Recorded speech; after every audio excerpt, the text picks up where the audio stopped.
I wanted to do a video this evening to talk about what I've learned with processing emotions and how it ties with the ego. So, to recap, I believe that we're here to reprogram the ego to surrender to the soul, and your soul is a expression of God.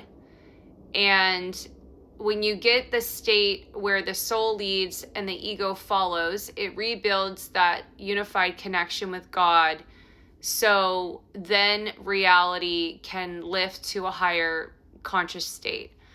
And so part of the journey is, you're waking up to your true state and then you work to embody it in form. So yesterday, I woke up and I was extremely connected to God. My entire being was I felt like I had smoked some weed and my whole being was high, but I was sober.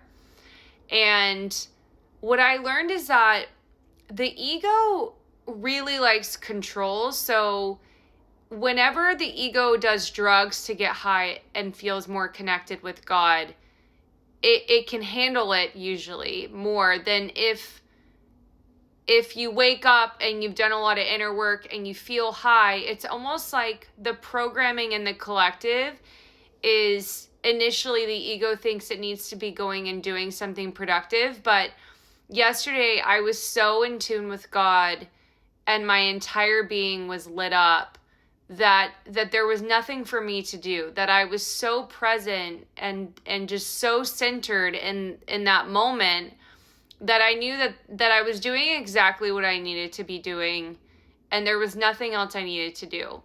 And I've been programming my ego to get to a point where it realizes that everything that the world does to feel productive is really running away from a natural order of acting in alignment with a higher way of being.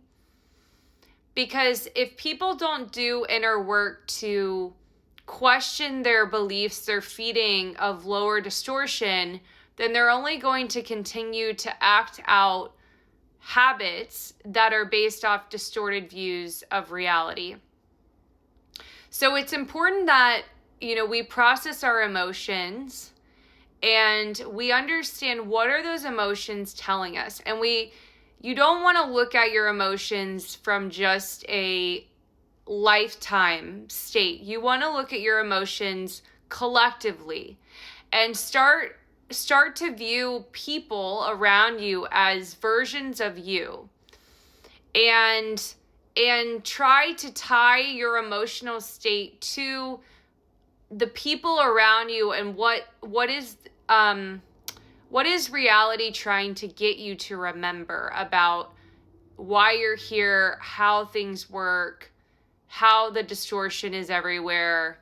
And I have a friend who's kind of going through this right now, and she made a comment to me today, which I really liked, because we joke about it. It's like we're in a movie. And because it does feel like that. Like there's definitely been moments where I definitely feel like I'm in a movie. And I think when you realize that you're connected to God directly and that God's power can override false beliefs. So, for example, if like you're overcoming a habit and a thought comes into your mind to go act out this habit that you've decided isn't you, but the thought keeps coming in, and you really don't want to act it out. The beautiful thing about reality is there are people externally representing different levels of awareness, so you can go see what your action actually does to society.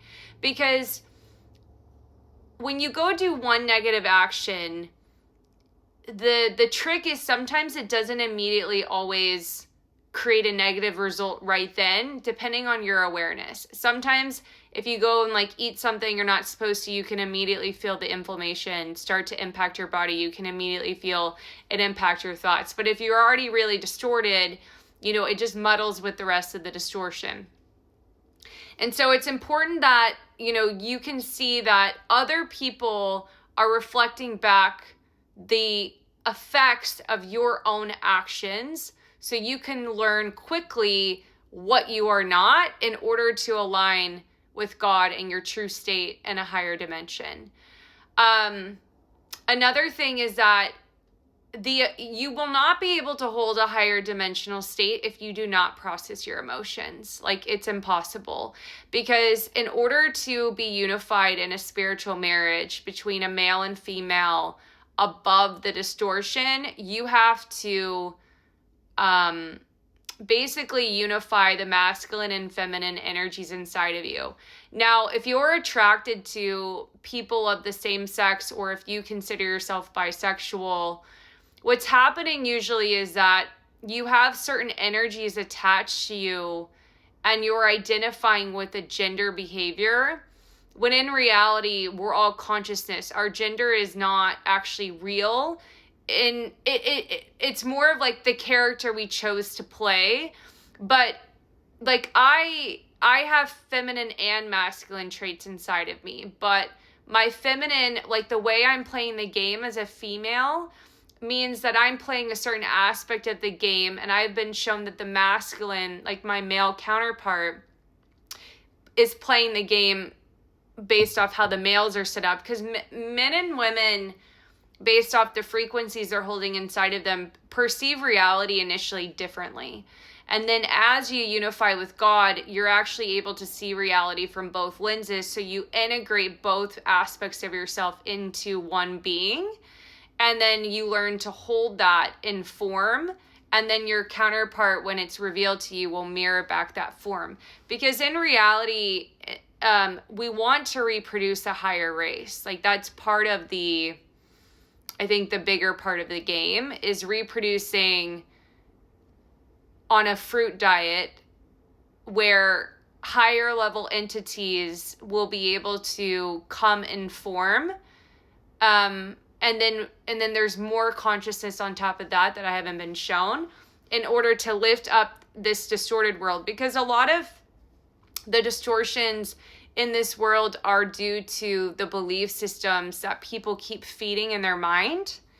And so anytime your mind tries to create fear or lack or just anything like that, suffering, that's the distortion that you're feeding. So when you finally say to yourself, I know God doesn't want me to suffer, then what will happen is you open up kind of a portal to yourself to allow new forms of intelligence or new types of information to come into your field to get you to act in accordance with something, with a way of being that doesn't feel like suffering. Now, at the time, if the ego is attached to your identity of your current state, it can feel like you're suffering because the ego is dying to what it thought it was.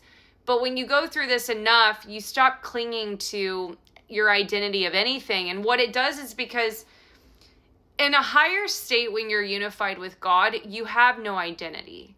You're essentially a vessel that God works through in order for you to share truth or embody truth in this world, to lift it up. You're a light to the people.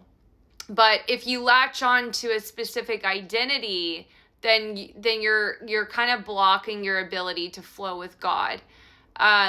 So these are just some thoughts. And it is important that people understand that your emotions are not bad.